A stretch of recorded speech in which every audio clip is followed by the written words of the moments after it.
तो दोस्तों finally Manoj Bajpayee starring the family man season 3 release हो चुका है। लेकिन भाई ये जो सीरीज़ है इसमें उतना मज़ा ही नहीं आया जो पिछले सीजन 1 और सीजन 2 में हमें मिले थे। और क्यों मुझे ऐसा फील हुआ वो मैं आगे बताता हूँ। फैमिली मैन सीजन 1 जहाँ पे हम देखते हैं कि श्रीकांत के फैमिली को ये पता ही नहीं था कि वो एक स्पाई एजेंट है।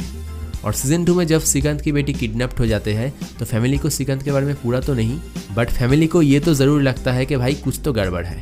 नहीं सारुण के यहाँ कुछ तो गड़बड़ है। और सीजन 3 में श्रीकांत खुद ये बता देता है कि वो एक स्पाई एजेंट है। लेकिन इस सीरीज में श्रीकांत खुद सस्पेक्ट बन चुका है।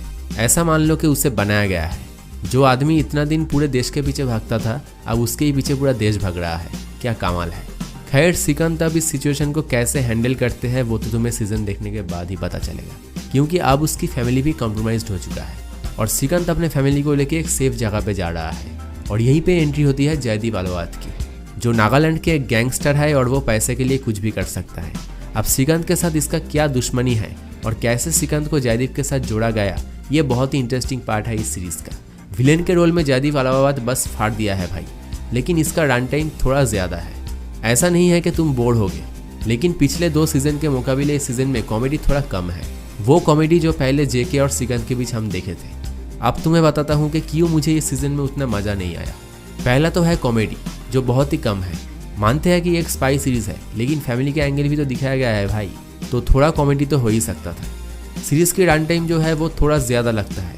ऐसे कई कैरेक्टर है जिसका एंड तक कोई आता पाता ही नहीं मिलता, जैसे यूं ही आए और चले गए। इस सीरीज की 6th एपिसोड आते आते मैं ये सोच रहा था कि भाई ये लोग आखिर में करना क्या चाहता है। और इसका जो एंड है वो बहुत ही क्वेश्चन छोड़ के जाते हैं सीजन 4 के लिए। लेकिन कुछ क्वेरी एंड में सॉल्व करना चाहिए था। ऐसा लगा कि कोई आधी अधूरी सीरीज हमने देख ली। ओवरऑल ये सीरीज बहुत ही अच्छा है लेकिन पिछले 2 सीरीज की तरह उतना भी नहीं। तुम भी देखो ये सीरीज क्योंकि ये वन टाइम वॉचेबल तो है। मैं मिलता हूँ नेक्स्ट रिव्यू में। बाय। और अगर इस वीडियो को अच्छा लगे तो प्लीज़ सब्सक्राइब करके जाना भाई, प्लीज़। बाय। कोई तरीका है भीख मांगने का?